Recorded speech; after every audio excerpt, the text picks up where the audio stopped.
The email came through while I was standing in a monsoon in Mumbai, water streaming down my face, my phone clutched in a Ziploc bag. 3 years of building water purification systems in rural India, and my mother chose this moment, halfway across the world, unreachable by anything except spotty internet, to tell me she'd sold my house. Not her house, mine. The house my grandmother left me when I was 23. The house I'd spent 2 years renovating with my own hands before leaving for my humanitarian work. The house with the blue door I'd painted the summer before Grandma died, because she said it reminded her of the Mediterranean sky she'd seen on her honeymoon. "Darling," the email began, in that saccharine tone she used when she knew she'd done something unforgivable. "I have wonderful news. I've sold that old place you've been letting sit empty. Someone offered $1.25 million cash. Can you believe it? No inspections, no questions. They wanted it immediately. I signed on your behalf. Don't worry, I still have your power of attorney from when you left.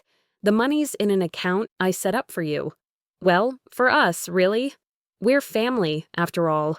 According to YouTube analytics, 99.6% of viewers are not subscribed. That's a huge number. By subscribing the channel that is completely free, you'll help support the channel and never miss fresh content. Your brother's orthodontics were so expensive and..." I stopped reading. My hands shook so violently I nearly dropped the phone into the puddle forming at my feet. Power of attorney. The limited power of attorney I'd given her for medical emergencies only. The document that explicitly, in bold letters drafted by my lawyer, stated it was not for financial or property transactions. But my mother had never been good with boundaries. Or laws, apparently. I called her 17 times. Every call went to voicemail. I called my brother, Trevor. He answered on the first ring, his voice nervous, guilty. "Mia, listen, I didn't know she was going to..." "How much did she give you, Trevor?" Silence. "How much?" "She paid off my student loans," he whispered, "and bought me a car. But Mia, I thought you knew. I thought you'd agreed to sell it. Mom said you were never coming back, that you'd told her you were staying in India permanently." I hung up. The betrayal sliced deeper than any injustice I'd witnessed abroad. I'd spent 3 years bringing clean water to villages, holding children as they took their first sips of unpolluted water in their lives, and my own mother had stolen from me, had sold my inheritance, had forged my consent. That night, in my tiny room at the volunteer housing, I sat on my cot and opened my laptop. The internet crawled along at dial-up speeds, but eventually I accessed the property records for San Diego County. There it was, 847 Maple Avenue, sold to Dreamhaven Properties LLC for $1,000 million. Cash sale. Closed in 14 days. The listing had been active for exactly 8 days before the sale. Private listing, no public showing. Something felt wrong. That house was in a good neighborhood, sure, but $1,025 million cash, sight unseen. The market was hot, but not that hot. And that name, Dreamhaven Properties, triggered something in my memory. I searched for an hour before I found it. A small news article from 2 months ago. Dreamhaven Properties was being investigated for money laundering using real estate purchases to clean funds from overseas pharmaceutical fraud. The investigation had gone quiet, but the company was definitely shady. My mother had sold my house to criminals, and probably had no idea. Or maybe she did, maybe she didn't care. I bought a plane ticket home that night. It took 3 days to arrange coverage for my position, to pack up 3 years of my life, to say goodbye to the children in the village who'd become like my own. Little Priya gave me a bracelet she'd woven from grass. "Come back, Dee Dee," she whispered. "Big sister." "I will," I promised, though I didn't know if it was true anymore. The flight back was 36 hours of layovers and cold airports. I didn't sleep. I planned. My mother answered the door in a tennis outfit, her highlighted hair perfect, her skin glowing from whatever expensive facial she'd just had, with my money. "Mia, sweetheart, you're home early. I thought you weren't coming back until— Why didn't you call? I would have picked you up from the airport." I pushed past her into the house. My childhood home, the house my father had left her when he died. She'd redecorated, new furniture, expensive art on the walls. "Where's the money, Mom?" Her smile faltered. "What money?" "The $1.25 million from my house." "Oh, that!" She waved her hand dismissively. "Well, as I explained in my email, there were expenses, Trevor's education, and I've been supporting your work abroad, and the taxes on this place." "You've been supporting my work? I've been paid a stipend. I haven't asked you for a dime in 3 years." "Well, emotionally supporting. How much is left?" She bit her lip, and in that moment I saw the truth. The guilty flicker of her eyes toward the new chandelier hanging in the foyer, the nervous way she twisted her new diamond tennis bracelet. "Mom, how much is left?" "About $200,000, she said quietly. "But sweetheart, I can explain. You stole over $1 million from me." "I didn't steal. I'm your mother. What's mine is yours. What's yours is mine. That's what family means. And that house was just sitting there, empty. It was going to waste. You were never coming back. You didn't even ask me. You're so far away, and you never answer your phone, and you used a power of attorney that was explicitly limited to medical emergencies. That's fraud, Mom. That's a felony." Her face went white. "You wouldn't." "Tell me about Dreamhaven Properties." "What about them?" "Did you know they're under investigation for money laundering?" The color drained further from her face. "What? No! The realtor said they were a development company. They paid cash. They wanted to close quickly. I thought I was getting you a great deal." "You thought you were getting yourself a great deal. Did you even read the contract? Did you do any due diligence? Or did you just see dollar signs?" She started crying. The waterworks had worked on Dad, had worked on Trevor, had worked on every teacher and principal and traffic cop for 50 years. They didn't work on me anymore. "I'm calling my lawyer," I said. "We're going to unwind this sale, and then we're going to have a very serious conversation about fraud charges." "Mia, please! I'm your mother." "You should have remembered that before you stole from me." I walked out. I'd made a reservation at a hotel before I'd even landed. I wasn't staying under her roof another second. My lawyer, Patricia Chen, was a shark in a power suit. We'd met when I was renovating Grandma's house and needed help with the estate. She'd been Grandma's friend first, and she'd promised to look out for me. When I laid out everything in her office the next morning, her jaw tightened. "This is bad, Mia. Really bad. The power of attorney fraud is clear-cut. She had no legal right to sell your property. But Dreamhaven Properties is a mess. If they're really laundering money, that sale could be entangled in a federal investigation. Unwinding it could take years. I don't care how long it takes. And your mother could face criminal charges." I hesitated. For just a moment, I hesitated. Patricia leaned forward. "I know she's your family, but she committed fraud. She stole from you, and she sold your property to criminals, which could implicate you if the FBI comes knocking. What are my options? We sue to void the sale based on the fraudulent power of attorney.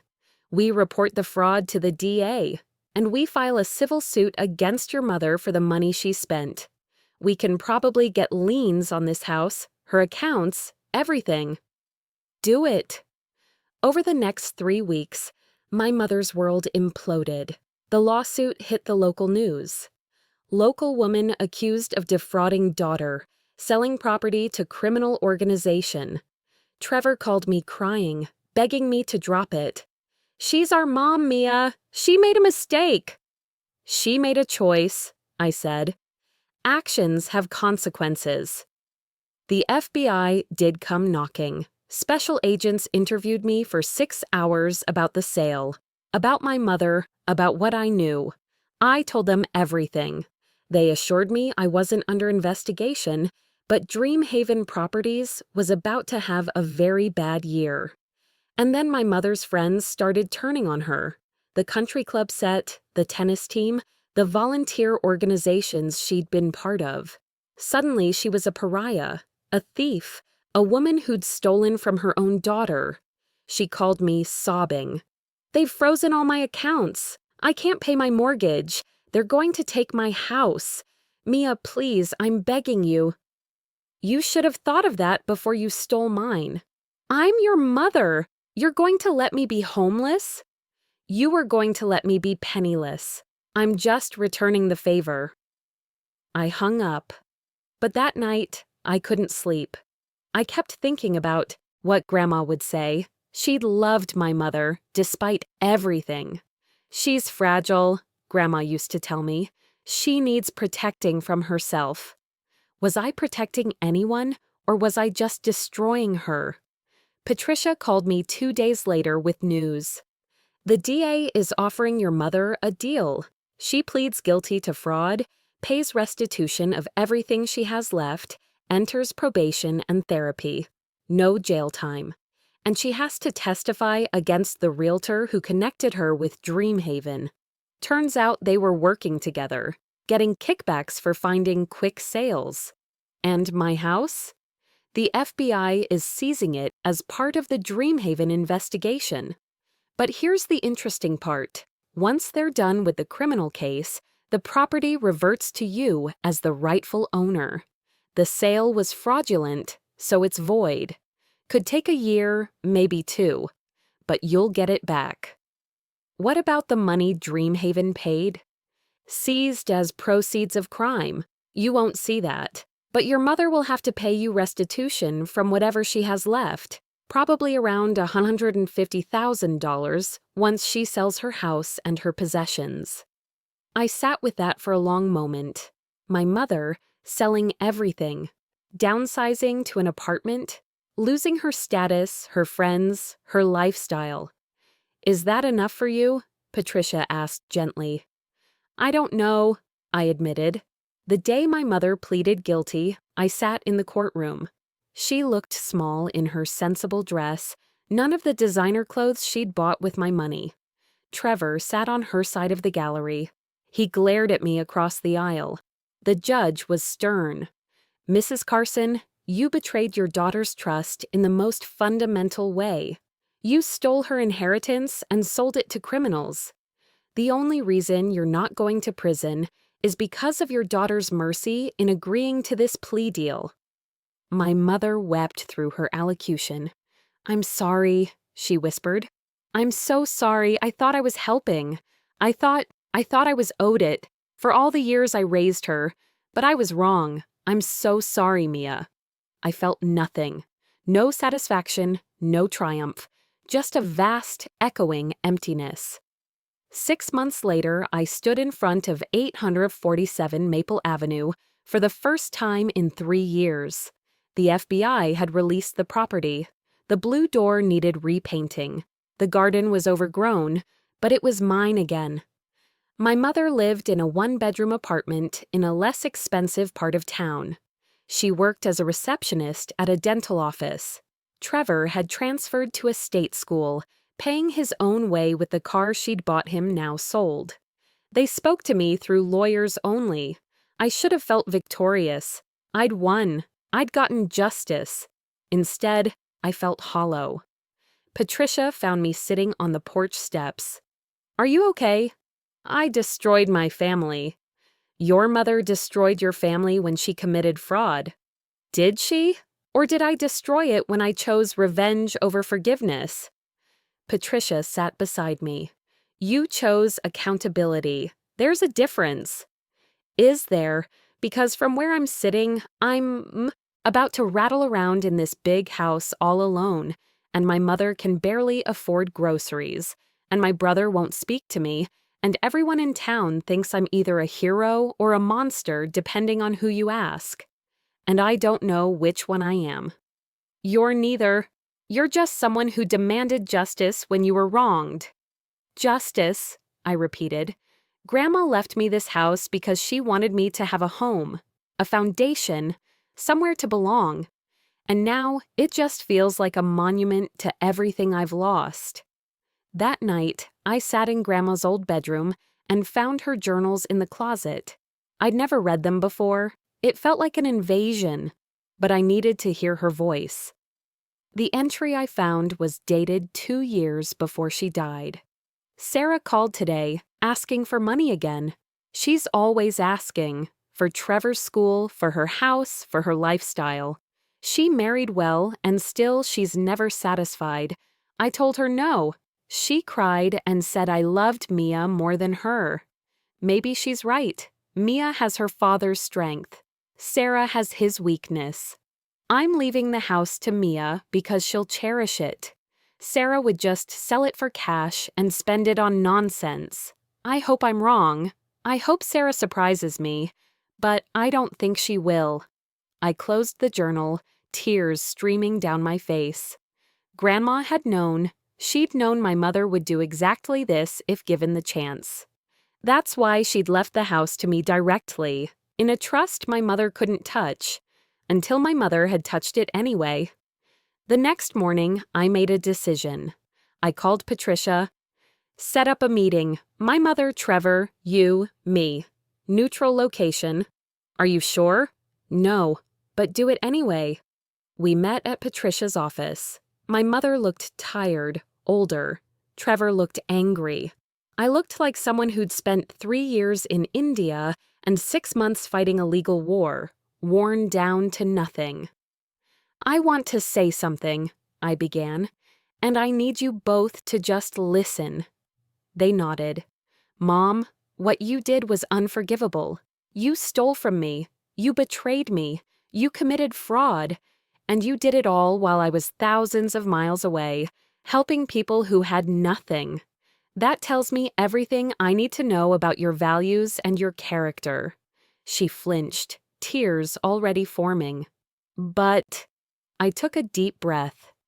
Grandma wrote in her journal that she hoped you'd surprise her, that she hoped she was wrong about you. And I think part of her hoped that by leaving me the house, she'd force you to be better, to respect boundaries, to choose family over money. Mia, I'm not done. You failed that test. You failed it spectacularly. And you've paid the price.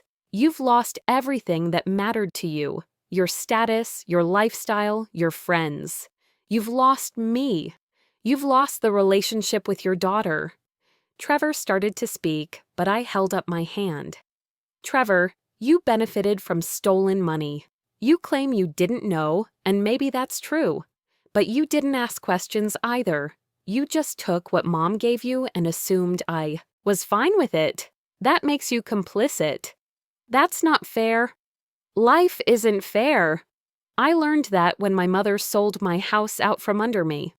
Silence filled the room. Here's what's going to happen, I continued. Mom, you're going to pay me the restitution the court ordered. Every penny. You're going to stay in therapy.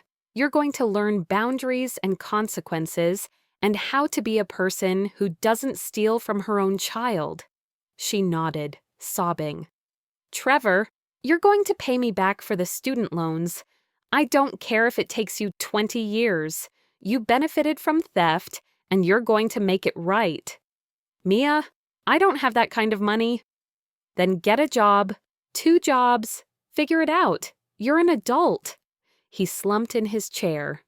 And here's the part you're not expecting, I said. When you've both paid me back every penny, when Mom has completed her therapy and proven she understands what she did wrong, when Trevor has shown me he takes responsibility for his part in this, I'll consider letting you back into my life. Not before, maybe not ever, but I'll consider it. Mia, please. My mother reached for me. I pulled back. I'm not done. I'm selling the house. Shock rippled through the room. What? Trevor's eyes went wide. I'm selling it. The house was supposed to be my foundation, my home. But it's not anymore. It's just a reminder of everything this family broke. So I'm selling it properly this time, on the open market, and I'm taking that money and going back to India. I'm going to build a water purification center in Priya's village and name it after Grandma. That's what she would have wanted. Her legacy helping people, not sitting empty in San Diego while her family tears itself apart. But the house, my mother whispered, was never really about the house, Mom. It was about trust, respect, family, and you destroyed all of that. So the house doesn't mean anything anymore. Patricia was watching me carefully. Are you sure about this, Mia? I've never been more sure of anything in my life. I stood to leave. My mother grabbed my hand. Please, please don't go back to India. Stay here. Let me make this right. I looked at her, really looked at her, and saw what I'd been too angry to see before. She was broken, genuinely, deeply broken. The consequences had shattered her in ways I hadn't fully understood. You can make it right from here, I said gently. Get help, be better, and maybe someday we'll talk again, really talk. But right now, I need to be somewhere where people don't take what isn't theirs, where family means something, and that place isn't here. I left her crying in Patricia's office. 18 months later, I stood in a small village in Maharashtra, watching children drink from the new water purification system.